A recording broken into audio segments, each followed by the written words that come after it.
Olá pessoal, tudo bom? Vamos continuar estudando os Lusíadas de Camões aqui. Lembrem que na atividade anterior e no vídeo anterior eu fiz uma introdução relativamente longa aí, sobre o autor, Luís Vaz de Camões, sobre o contexto em que a obra foi publicada, o Renascimento português, que a gente chama Renascimento na literatura de classicismo, né? Algumas características desse estilo de época aí do classicismo, do Renascimento, e falamos um pouco sobre os Lusíadas, o que significa, sobre o que trata e tal, beleza? Agora a gente vai, nessa atividade aqui, ler um pedacinho dos Lusíadas. Para começar, a gente vai lendo as 3 primeiras estrofes dos Lusíadas, então vocês vão acompanhar o texto narrado já, o texto em áudio aqui. Sintam a sonoridade do texto, sintam o quanto a construção desse poema narrativo é inusitada, como tem uma linguagem fora do padrão, né? O trabalho de um narrador genial, de um poeta narrador genial por trás. E por mais que seja difícil, não se preocupem agora, já nessa primeira leitura, em compreender tanto. Tentem, claro, né? Mas tentem também ouvir a obra, a sonoridade da obra, o ritmo dessa narrativa. Porque quando a narrativa é feita em poema, ela tem um ritmo, ela tem uma musicalidade através das rimas ali. Então, nesse primeiro momento, sintam os Lusíadas e compreendam o que puderem compreender nessa primeira audição. As armas e os barões assinalados que da ocidental praia lusitana, por mares nunca de antes navegados, passaram ainda além da Taprobana, em perigos e guerras esforçados, mais do que prometia a força humana, e entre gente remota edificaram novo reino que tantos sublimaram. E também as memórias gloriosas daqueles reis que foram dilatando a fé, o império e as terras viciosas de África e de Ásia andaram devastando, e aqueles que por obras valerosas se vão da lei da morte libertando, cantando espalharei por toda parte, se a tanto me ajudar o engenho e a arte. Cessem do sábio grego e do troiano as navegações grandes que fizeram. Cale-se de Alexandre e de Trajano a fama das vitórias que tiveram, que eu canto o peito ilustre lusitano, a quem Neptuno e Marte obedeceram. Cesse tudo o que a musa antiga canta, que outro valor mais alto se alevanta. E aí pessoal, sentiram o drama? Então, Camões é isso aí, essa é a linguagem do cara, deu para perceber que não é fácil, mas também não é tão difícil. À medida que a narrativa começa a acontecer, a gente vai compreendendo, a não ser quando ele começa a fazer referências históricas lá da história de Portugal, que a gente não faz a menor ideia. Aí a gente tem que recorrer para notas explicativas ou detalhes muito sórdidos da mitologia greco-romana ali, que também a gente não vai ter como resgatar por conta própria, vai ter que pesquisar. Mas então assim, ó, por que eu comecei passando essas 3 primeiras estrofes para vocês? Porque as 3 primeiras estrofes dos Lusíadas, ele basicamente resume o que ele vai falar no livro como um todo. Depois, na 4ª estrofe, acontece uma coisa muito comum na poesia épica da antiguidade, lá, né? Em Homero, lá na Ilíada, Odisseia, Virgílio, na Eneida, que é, numa epopeia, o poeta invoca as musas pedindo inspiração para compor aquela obra. No começo da obra, ele faz a invocação das musas. E Camões também faz isso na 4ª estrofe, que eu não coloquei ali. Ele invoca as Tágides, que são as musas do rio Tejo, que é o rio que corta Lisboa ali. Então até nisso também ele pega como referência o modelo de epopeia. Mas então nessas 3 primeiras ele vai fazer um resumo do que ele pretende narrar nesse livro, nessa história.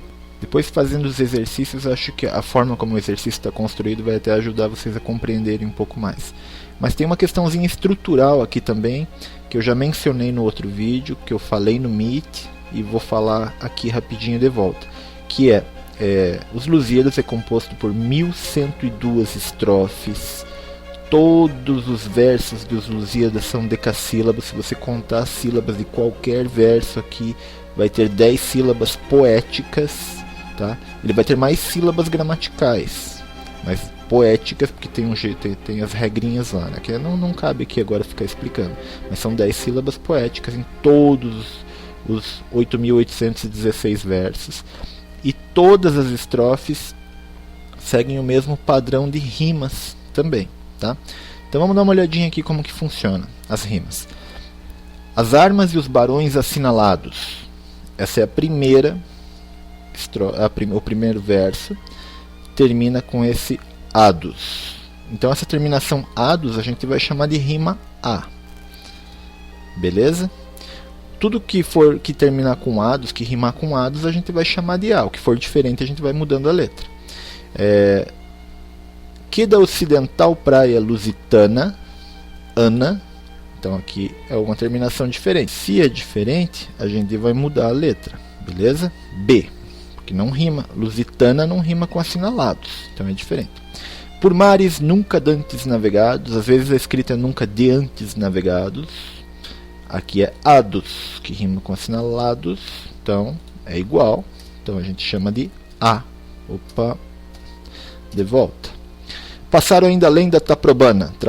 Taprobana é uma região lá na África, lá, talvez o Sri Lanka. O pessoal não é nem bem certo qual é a região.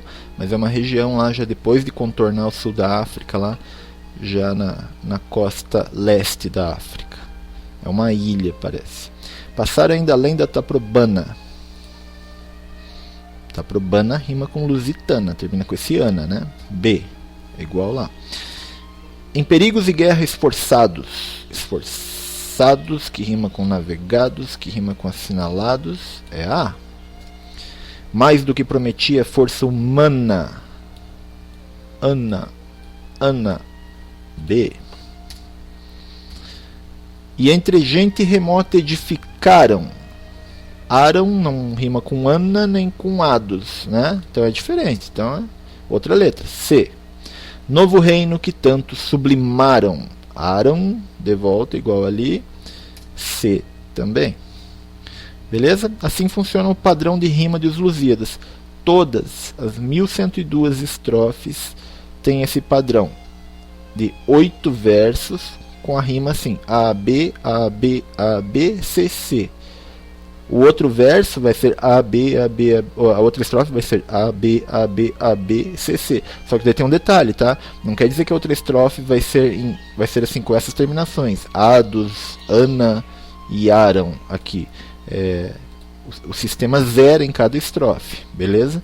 Na outra pode ser uma terminação diferente aqui, daí a gente chama de A de volta, é como se assim, zerou o sistema. Agora vamos analisar a outra. Mas vai ser assim: o primeiro rima com o terceiro, que rima com o quinto, segundo com o quarto e com o sexto, e o sétimo rima com o oitavo. A, B, A, B, A, B, C, C, tá? Então calcula a dificuldade de você construir uma obra assim, repetindo esse mesmo padrão, repetindo este padrão de 10 sílabas poéticas em todos os versos. Você ainda ter que contar uma história. Essa história tem que glorificar teu povo. Essa história tem que fazer referências à mitologia. Essa história tem que contar elementos da história de Portugal ali. E tem que ficar interessante, né? Tem que ter aventura, tem que ter coisas que vão prender o leitor, né? Então é uma obra realmente grandiosa que a gente tem que tirar o chapéu. Goste ou não goste, não é a questão de gostar ou não gostar, mas é um grande feito artístico e é um grande feito nacionalista também, embora, como eu já tenho dito, ele termina os Lusíadas num tom pessimista, já meio prevendo que as pessoas não estão preparadas para reconhecer a obra dele, o talento dele. Então ele dá uns conselhos para o rei ali também. O rei era bem novinho. Bom, e é isso aí, galera. E na sequência vai ter sobre o episódio super famoso do gigante Adamastor, que é uma personificação dos rochedos ali do Cabo das Tormentas, o Cabo da Boa Esperança, como hoje é conhecido, no sul da África, local de muitos naufrágios, local dos mais temidos ali pelos navegadores. Então o exercício vai ser sobre essas 3 primeiras estrofes e sobre algumas estrofes também do Gigante Adamantium. Para facilitar a vida de vocês, vocês vão ver lá que eu coloquei assim, ó. Deixa eu aumentar um pouco aqui. Para facilitar a vida de vocês, eu coloquei assim. Aqui está o texto, nos 2 casos, tá? Aqui vai estar o texto do lado esquerdo dos Lusíadas, e aqui do lado direito algumas notinhas ajudando, que nem aqui vai aparecer OneNote. Aí alguém fala, o que é um OneNote? É uma noite, beleza? Você está lendo ali proa. Você poderia saber meio por conta própria já, mas alguns não vão saber. Então o que é proa? É a parte da frente de uma embarcação. Então aqui do ladinho, do lado direito, tem algumas notas explicativas sobre o que está ali do ladinho, beleza? Aqui eu explico, por exemplo, quem que fala no trecho entre aspas ali, tá? Quem que está narrando, quando tem mudança de voz e tal. Esquálida, nossa, nunca vi essa palavra. Tá aqui do ladinho para facilitar para vocês, beleza? Então aí ler, responder os exercícios, se tiver dúvida perguntem, e na quarta-feira tem um Meet, na quarta-feira, dia 14, tem um Meet marcado justamente para a gente rever esses pontos aqui, tirarem dúvidas, esclarecer alguma coisa. Então se quem tiver paciência e quiser esperar o Meet para fazer os exercícios, ou tentou fazer e achou que não ia dar conta, participa do Meet lá. Agora, se você tentar fazer os exercícios e achar que dá para dar conta de boa, vai em frente, beleza? Um abração, galera.